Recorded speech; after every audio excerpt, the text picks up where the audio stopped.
6 o'clock, I'll call the meeting to order. We'll do a roll call. Myself is here. Melinda? Here. Tiffany? Here. John? Here. Nikki? Here. Jason? Here. Kelly? Here. All right. Let's rise and we'll join me in the pledge of allegiance and start there. Pledge allegiance To the flag of the United States of America and to the republic for which it stands, one nation, under God, indivisible, with liberty and justice for all.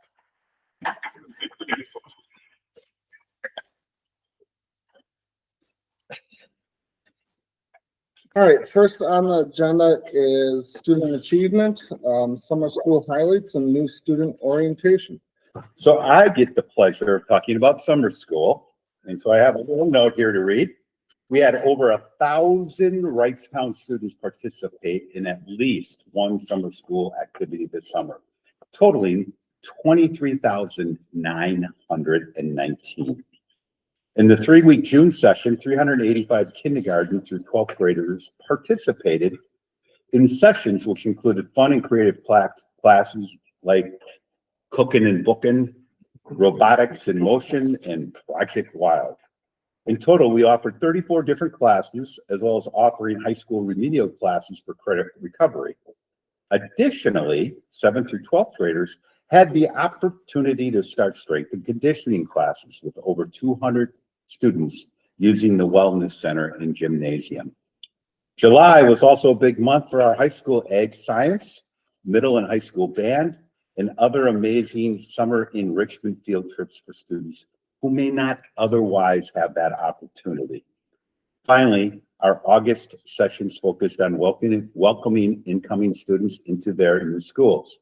266 kids incoming 4th grade, kindergarten, 5th grade, and freshman students all took part in opportunities in August. So great job by our summer school coordinator, Katie Hayes, and everybody else that was involved in that project. So awesome summer.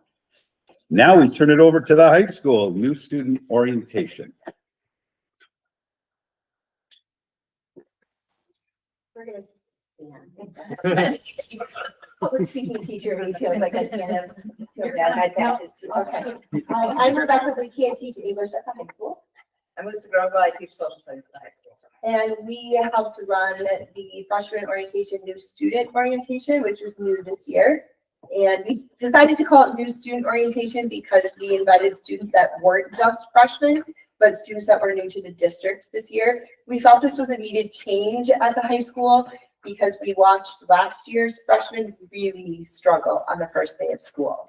So in the past, we had always done orientation on the night of open house, and we ran it as a 1 through 8 hour with their parents, which many of you have had students go through the high school. So, you know, you went like to first hour for 10 minutes and you quick went to second hour for 10 minutes. That is not how we run a typical day at the high school. We run a rotating AD schedule, and we run on A days 1, 3, 5, 7, and on B days 2, 4, 6, 8. So on the first day of school last year, we were standing in the hallway, and I'm not kidding you when I say the freshmen were crying because they went to their first hour class and then they went to their second hour class. They were supposed to go to their third hour class, but that isn't how they had practiced it at open house. So the staff was like, we have to change. This isn't okay. So we spoke with Mr. Board and we were like, we need to do something differently. So we did freshman orientation / new student. I believe we had over 90 students that came. Only 8, I think, freshmen did not come, which really shocked us. We were thinking like maybe 50% of the class would come, but almost 100% attendance was there. We actually had a couple new sophomores to the district that attended and some juniors. We had several, 20 plus staff members that also came for the day and were there. And we did a variety of activities. We had t-shirts made. Lisa and I came up with a slogan, and it was different buildings, same strengths. So we wanted the students to realize that like the same strengths you had at the middle school or at St. Clair or St. John or the school you are coming from in Green Bay or the school you're coming from in Tennessee, whatever you have inside of you, you're bringing that strength with you into this building. It's the same thing. It's just different walls around you. And so Sarah Nelson had t-shirts made. Everyone had t-shirts, all the students, all the staff. And we also wore those the first Friday of the school year. And we had folders made for every single student. It had a school map. It had their schedule. It had a personalized note from their homeroom teacher welcoming them to high school. It had stickers that Jessica Johnson made that said class of 2029, welcome to Wrightstown. What am I missing? It had the AV schedule. It had the bell schedule. Fall athletics, so they could go with the theme so that they could actively participate right from the get-go. We had a lot of our NHS members come and help support that. Part of that is we wanted them to have familiar peer faces as well. So they were familiar with some of the teachers. They were also familiar with some of the upperclassmen that they could turn to if they had help. So broke them down into groups, did the activities, had them do a tour, which they actually did the tour so well that we had to cut out other activities because our upperclassmen explained everything to an extent that when we did the AP schedule, they felt confident, they knew where they were going, which was great. And speaking on behalf of a teacher who does have freshmen and a lot of the new students who came, the first day was just a complete 180 shift from what we've experienced. The kids were confident. This is the most, in the 16 years, it's the most locked in I feel our freshmen have been within the first week, academically, socially.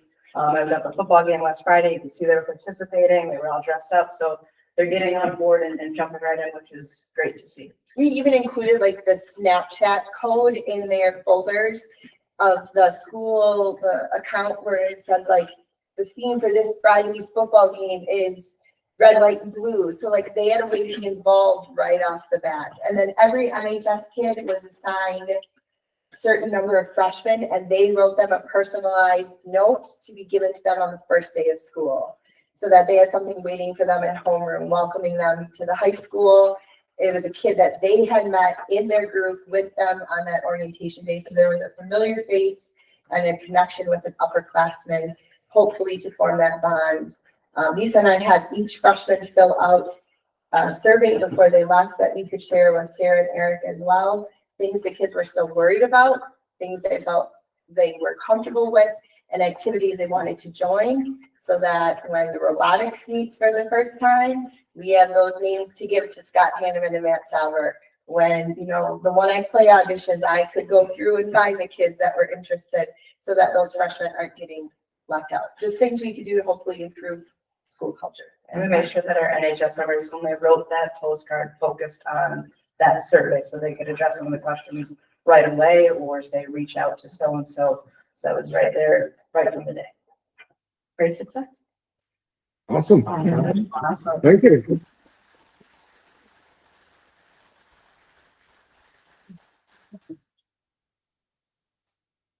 You notice how they handed that off? Because they just one to the other, and they complimented each other very well there. Good. All right, next on the agenda is upcoming events. So this is a new item that we added. So we just want to make a call out. So some of the things that we have coming up. So National Custodial Workers Recognition Day is coming up October 2nd. The Color Blaze Run, which is a community favorite, kicking off our fall. That's October 4th. Wisconsin School Board Week, that is October 5th through the 11th. And then Wrightstown High School Annual Fall Craft Sale, that's coming up quickly, October 11th.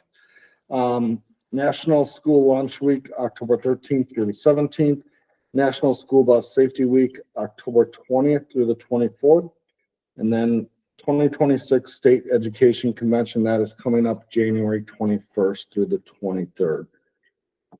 Note on that is just with that coming up, we do have to have those of us that want to attend. That decision needs to be made before November 3rd. So.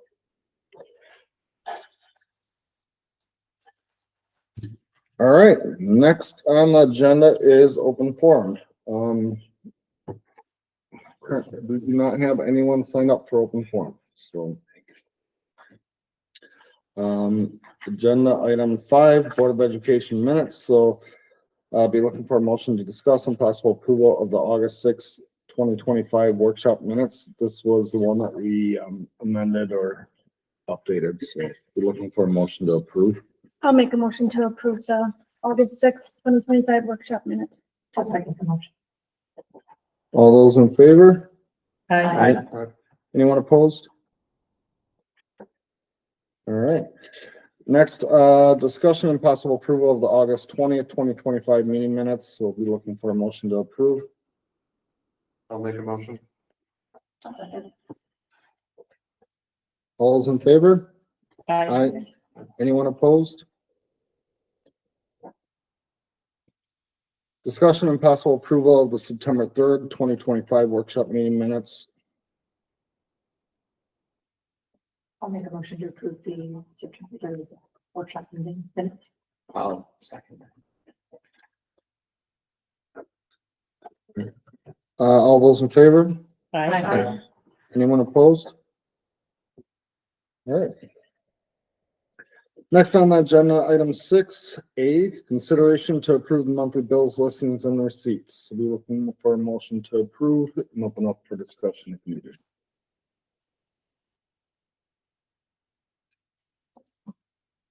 I'll make a motion to approve. All right, Tiffany, I'll second the motion. Kelly. Any questions on the listings before? All right, all those in favor? Aye. Anyone opposed? All right, next on the agenda, 6B, consideration to approve Neola policy 2340, district sponsored trips. I'll make the motion to approve the district sponsorship trips. I'll second. Any questions on that? All those in favor? Aye. Anyone opposed? All right. 6C, policy review and rescind this Neola policy 8640, transportation for field trips, field and other district sponsored trips. This is being rescinded because it's part of the 2340. Okay, I'll make a motion to approve that. I'll second the motion. Any questions on it? All those in favor? Aye. Anyone opposed? All right. 60, board meeting dates for October. So be looking for a motion to approve the first board meeting be moved to October 8th, then the workshop meeting be moved to October 8th. Our board meeting be moved to October 22nd, and then a special meeting on October 27th. That would be for board development.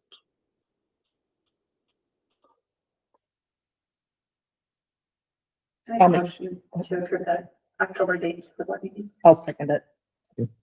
I'll make a comment that the 10-8 meeting, I'll be flying back in from a location. I should be here on time, but I'm 7 years here. All right. And I already had prior commitment on the 27th, so I will not be here for that one. Okay. All right. All those in favor? Aye. All right. Anyone opposed? All right. All right, 6E staffing update. So this is Katie Hayes to move from 0.6 to a 0.8. Faculty member. You're looking for a motion to approve. I'll make a motion to approve. I will second that motion. Any questions on it? All those in favor? Aye. Aye. Anyone opposed? All right. Next on the agenda is 7A, policy for discussion and or action. So this is the first read of volume 34-1 of the Neola updates.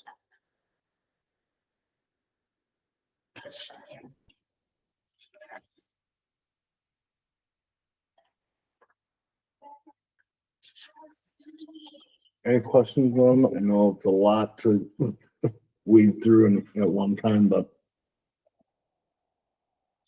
We're gonna do another setup with Neil on the phone and have the next workshop.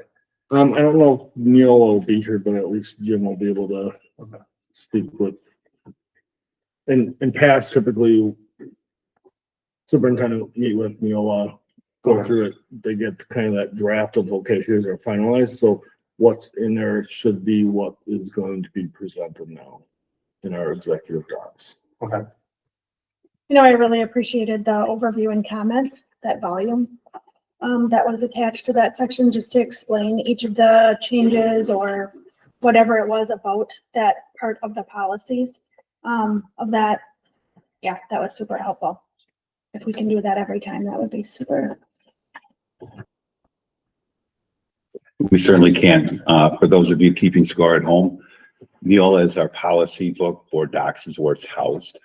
Neola is across 10 states and thousands of school districts. So they back their policies up with some, legality, and they'll support you if you are in trouble or have a legal issue. So they pretty much hone in on good policies. And so they do usually 2 updates a year. So this is 34.1. There'll be a 34.2 coming out in the next couple of months that we'll have to go over again. So you're kind of constantly doing this throughout the years. And this particular one is the one that I'm cutting my teeth on, if you will. Trying to figure out how you guys did this in the past and figure out a great way to get it to you. And so what the revisions are either technical, or there are some new policies, or there is a opportunity to revisit something to decide if you may want to do a particular issue or you will do a particular issue. So then as the superintendent, along with the administrative assistant, we go through the technical changes for you. So if it's just a technical change that they changed the word, but they didn't change the meaning, we take care of that with the Neola representative. And then I go through it with the do you want to say may, or do you want to say will? And then I give them my suggestions on that. And that's what they're seeing in the revisions. So they get to see it in the revisions. And then if they want to not take my suggestion, and we can discuss it, or if they take my suggestion, there's obviously little less discussion, but it's a first reading. So everybody gets to see it a first reading. It doesn't become policy until after the second reading in the following month. So between the first reading and the second reading that month, they have more time to look at it, ask questions to make sure it's the way they want it to be. So that's kind of the policy. So what they're talking about with the overview is it kind of like the cliff notes of all the changes that were made and why they were made. Mixed, is that? Yeah, I appreciated that too. I also appreciated the discussion, the last workshop, when it was just like with the transportation thing and clarifying like what counts as a trip, what doesn't, because without that conversation, I wouldn't have felt as comfortable as I do with everything else. So I think it's been great. So I do appreciate it. Process was good. All right. Anything else on the first read? All right, next on the agenda is administrative updates and board reports. So We will start with Kyle, and we'll go across the back row. Kyle, you get to lead us off. The 2025-26 school year is off to a great start. The first couple of weeks has been focused on building positive relationships with our students by having classroom level huddle ups, so we can build a family atmosphere within our school and within each classroom. The second one is our SEL team is implementing a positive reward system for our students that are following our Tiger traits: be kind, be respectful, be productive. There'll be a ticket system with the immediate reward, and then students will be able to enter their tickets for weekly drawings on Fridays. Our goal is to promote positive behaviors instead of focusing on behaviors not aligned with our Tiger traits. We had our welcome back assembly last week Friday. Students played blind man volleyball, and the 8th grade volleyball team took on the staff. It is always a great way to positively start our school. At the elementary school, our first evacuate fire drill was a success, so that's huge. The 2025-26 Elementary readathon begins on September 24th. We can't wait to celebrate reading every day with special guest readers and fun activities that inspire a love of reading. If I could do that now. Last year, they raised over $16,000 with the readathon. Also this year, we're excited to introduce a new way to celebrate students who go above and beyond during the school day with compliment cards. Staff members use these cards to highlight positive moments and outstanding choices. Students are recognized during the daily announcements, and their cards are then sent home so families can join in celebrating their success as well. From Business and Finance, the annual meeting has been posted to the paper as required. The meeting will be next Wednesday, September 24th at 6 p.m. in this very room. We expect to have our annual meeting book available by Friday. If anybody wants a copy of that, we're going to the office and grab that. We're proud to report that we will have a balanced budget for the 25-26 school year. Just a note on the audit, Kerber Rose performed our annual financial audit. No financial findings were identified, and the final audit report will be available in January. In the Student Services Department, we have welcomed several new special ed and student services staff members, and it's just been fun to watch them. They're very enthusiastic, have already formed positive relationships with a lot of students, and working to provide those students support through teacher assistance teams. October 3rd, our in-service is coming up, and all new staff members across the district will be trained in restorative practices. Restorative practices basically is a way to build a strong sense of community in all of our classrooms, which positively impacts academic success for students and engagement. Lastly, our special ed department this year has been chosen for DPI's Reading Drives Achievement Procedural Compliance Self-Assessment. That's a mouthful. So the goal of the self-assessment is for us to make sure that we are in compliance with state and federal laws, legal requirements, and to improve outcomes for our students with this. All right, so we know that school just started, but we are well in our way of our season of assessing. So STAR assessment is our universal screener that we use on all students 1st grade through 10th grade. It really just gives us a data point to make sure that we are meeting the needs of all of our students.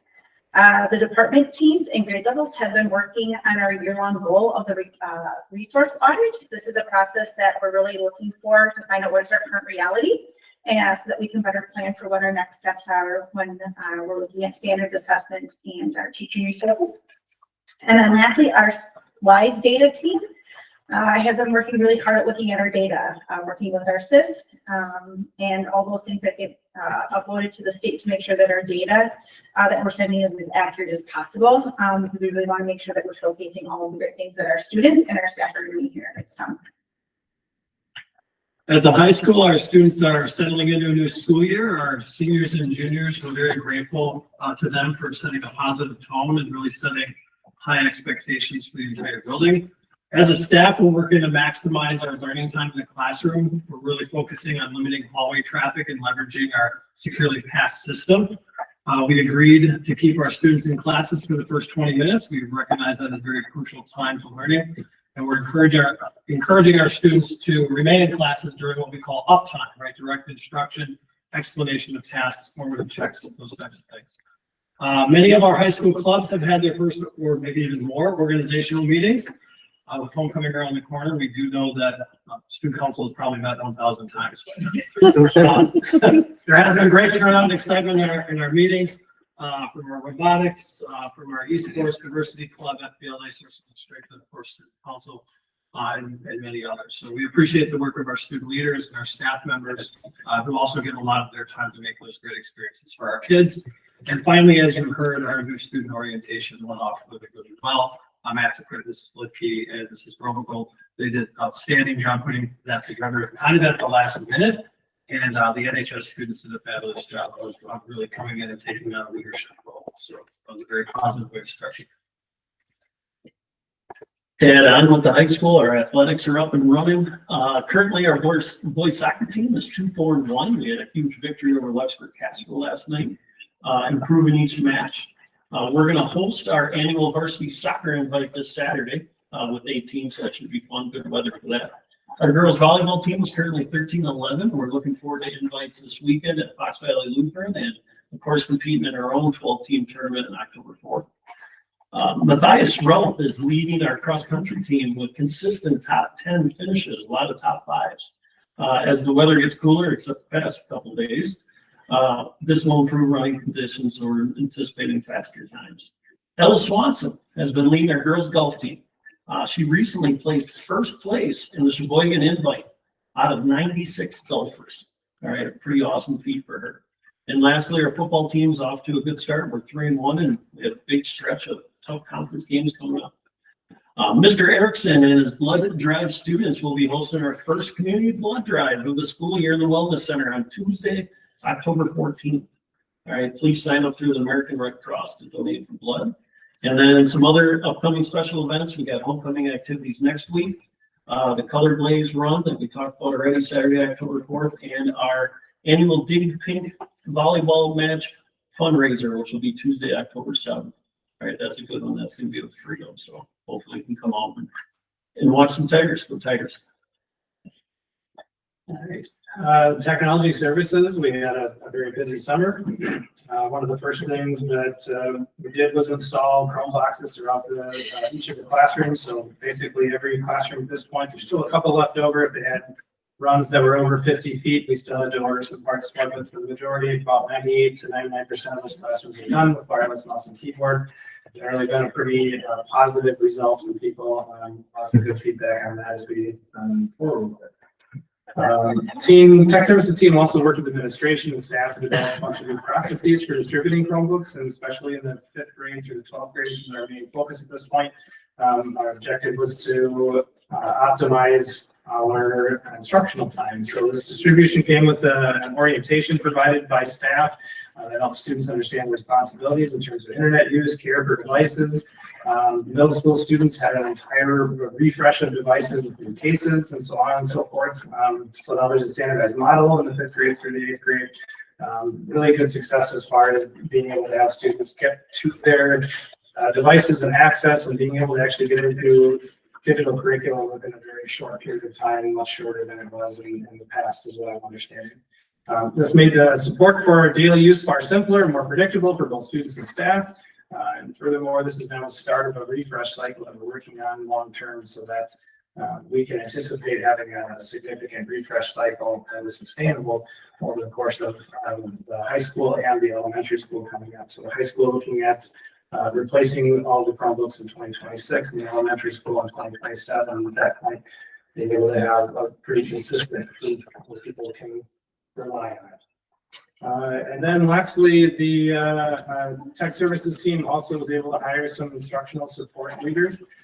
They're already full-time teachers in the district. And so these positions, they're going to end up helping us a lot over the course of the summer in developing some professional development for all of our instructional staff. We had multiple hours of professional development and technology for new staff and also existing staff. And then they also helped us build what's called the Wcsd Staff Hub, where the administrative team is now working on compiling resources from all of the different departments in the school district. So from business services to HR to curriculum to student services to technology services, trying to place all that content into one area so that we have a location where they can be able to just get what they need in a very quick fashion. So I'm really appreciative of the ITL team for putting in the extra hours this summer. Thank you to everyone in the back row for a great start of the school year. And please make sure you let your staff members know how thankful we are to all of them for the great start to the school year as well. I think I speak not only for myself, but for the board, I would suggest. So thank you for all of that. We didn't practice this, sorry. So, and also thank you to the board for moving those October dates. One of the reasons that we needed to do that was we get the final numbers for the budget on the 15th. So there's no way we could have that prepared for that meeting on the 15th. That's the reason why we moved it back to the 22nd, because of that, the financial aspects from the state level. And because we moved the 22nd back to the 22nd, we wanted to stay kind of in lockstep with the workshop a couple of weeks before, so that made sense to move the 8th as well. And we do look forward to Ted Knightsky presenting. He is the same person that presented as a reminder to the staff, and so it'll be a consistent message for the board. Similar message that he gave to the staff, but obviously in your role. So excited to have him come. Another opportunity is the regional meetings for WASB is on October 23rd, because our normal one would have been on the 22nd in Green Bay, but we can go to the one in Neenah on the 23rd. Rain and Tiffany are going to be acknowledged with a certification that night, so exciting for them. So those two are going for sure. If anyone else wants to go, please let me know within the next week or so, because if we have more than 4 go, which would be great, we have to make sure that we post it. All right, so that would be great if you let us know. The final part of my administrative report is I put together a little bit of a historical perspective. I understand that I've been here for a month now. This is my month anniversary, by the way. I'm thinking where's the cake? But I'm sure that'll be next time. So with that, some general ideas about where we are with the annual meeting and where we are as a school district. So I put together a little bit of a little ditty, I guess, for a lack of a better word, about high-performing schools, which you are. So a high-performing school district is what we all tried to do. And along the way, it's going to cost money, but you want to be a low-spending district along the way, high-performing, lower-cost spending. And the story, or the moral of the story that you're going to hear from me right now, is that's where you're at. And it's difficult to be there, and it's difficult to stay there, especially on yearly budgets with some of the things that are thrusted upon a local school district. So with that in mind, looking at a historical perspective, back in the 90s, Governor Thompson put together a funding formula for the state of Wisconsin. And we called it the three-legged stool because there were 3 parts of it. The first part was the state was supposed to supply local school districts with 2/3 funding. The second stool is revenue limits. And so when you see that per pupil increase, that's part of that revenue limit that goes back to that historical 90s timeframe. And the interesting thing about that is whatever you were locked in 1992 is what you got in 1993. So if you were a high spending district in 92, you always stayed at a high spending district. If you were a low spending district, you were locked in there. And then they did dollar increases since then. So you never were able to catch up. You couldn't do the gap. Until recently, you've heard about low spending districts, there was a floor. And so that floor right now is $11,000. So the floor is 11, the state average is around 14,000. And there are school districts that are probably spending close to $20,000 per student this year. So that was leg number 2. The third was QEO, Qualified Economic Offer. That morphed into Act 10 and CPI. So CPI this year was 2.95%. So that's the number that we used for, you use for raises and other inflationary costs. So we just rounded to say, overall inflation went up 2.95%, okay? One other factor between 1993 and today happened, and in 2013, they did the parental choice, the school voucher program as we know it. And so it what we call a flow through from taxpayers to pay through your property taxes, through your school taxes, you pay for those vouchers. So it's a flow through. So if it's whatever the amount is, $8,000, $10,000 per student, we have to make sure that that gets taken out of our budget. So it's flow through. So it goes, we can tax the property tax owners for that amount of money. So it's a flow through tax that we have nothing to do with. And so that was added in 2013. So fast forward to today and comparable data. So in today's world, the average cost to educate a student in the state of Wisconsin is $14,700. We spend here in Wrightstown $12,500. That's a difference of $2,000 or $2,200. You have about 1,300 kids in the district. We hope to be over 1,300 in the third Friday count, which is Friday. But if you take that and you do the math, 2,200 times 1,300, it's $2,860,000. That is below what the average is in the state of Wisconsin that you charge per student. Okay? Mill rate is another comparable factor. Mill rate is just, it's comparable to what other school districts do around the state and what they charge per $1,000 of property income. So last year here, it was $5.63 per thousand. So do the math on that. You can do it on a, you know, 1,000, you do a $100,000 house, you do a $300,000 house, you do a 500,000, a million, whatever. But it's $5.63 for everybody on each $1,000 of property tax. If you compare which mill rate is, you compare it to other schools in this area, other schools in your conference, we are the second lowest one in the area. You're at $5.63. You're one of only 2 school districts in the state last year that, or in this area, excuse me, that was under $6. Everybody else is under, way over $6. So that's good. Remember back to our original intent, high performing school district, low spending school district. So that's a good thing. Thirdly, comparable data.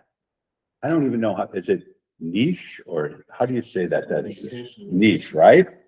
Niche is how best school districts in the state of Wisconsin done by a national firm says that we are 22 out of 367 school districts in the state. We're in the top 6%. Pretty good. Another national U.S. News World Report says our high school is 49th out of 549 high schools in the state of Wisconsin. Top 9%. By the way, back to that mill rate, at $5.63, the average mill rate in the state of Wisconsin is $6.68. So we're in the lowest 16%.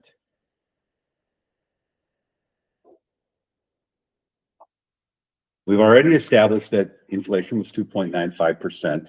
Our overall Fund 10 budget, and we're going to get to that in a second, was 2.1% increase.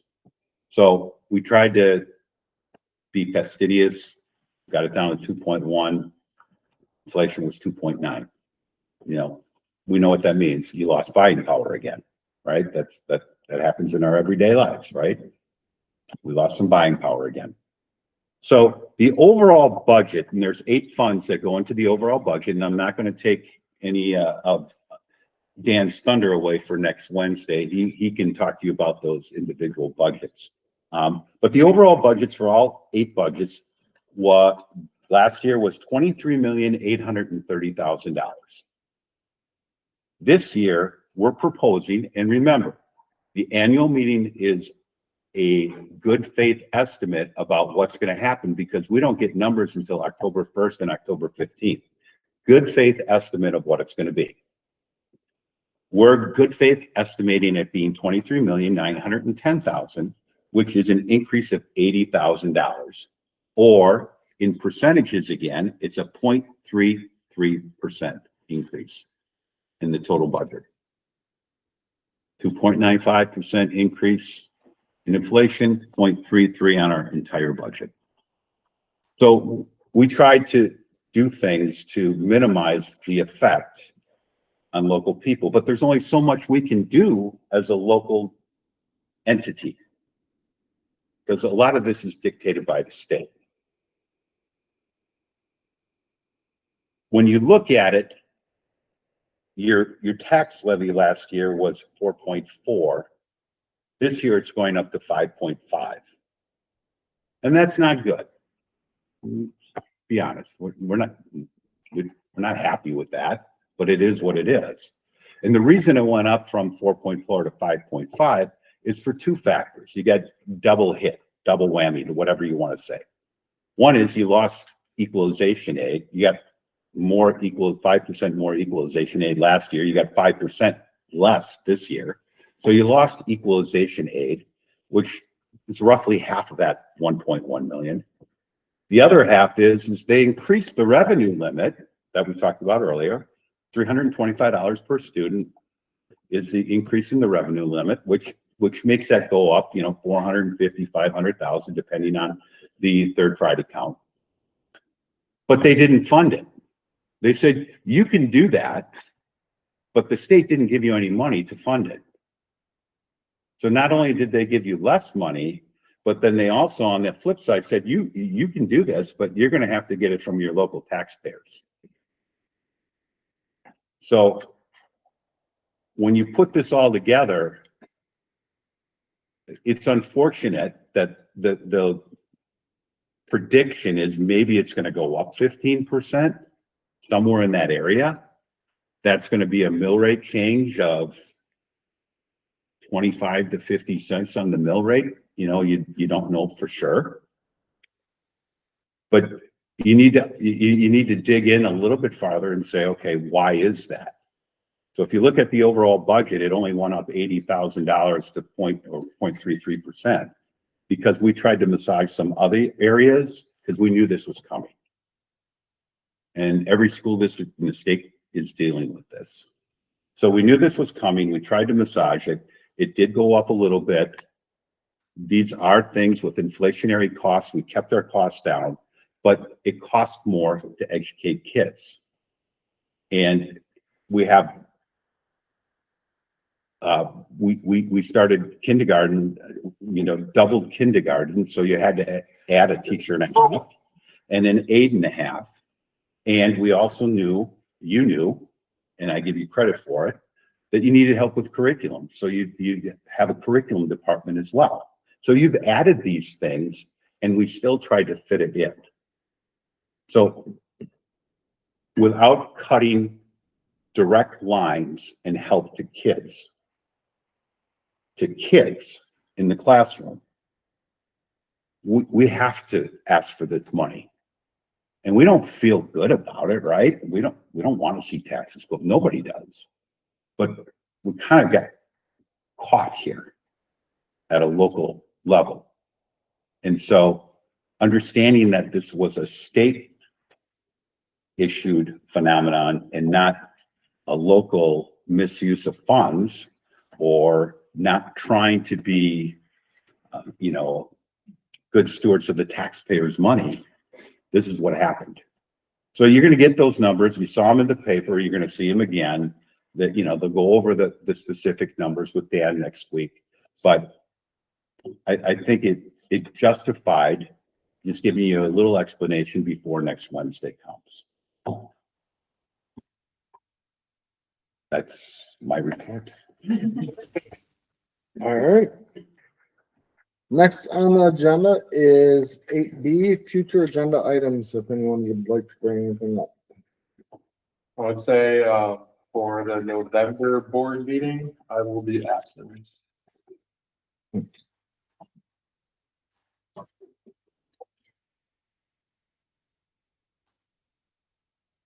Anything else? I don't know if it's necessarily a future agenda item, but like how we get sent the board agenda, I am wondering if we can't just share that with staff as well. Like include them on the email so they can just click and look at the agenda instead of having to go and look for it. We are going to look into that and see what we can do. We talked about this before, and I guess Kakana, where you're at, Kakana does it. So I want to talk to Neil and see how we can do that. Obviously, it's online for anybody to get to. But if we can make it even easier for people, we certainly can try to do that. All right, anything else? Not, then we'd be looking for a motion to adjourn the meeting. I'll second. Motion to adjourn the meeting. All those in favor? Aye. Anyone opposed? Meeting adjourned. Thank you.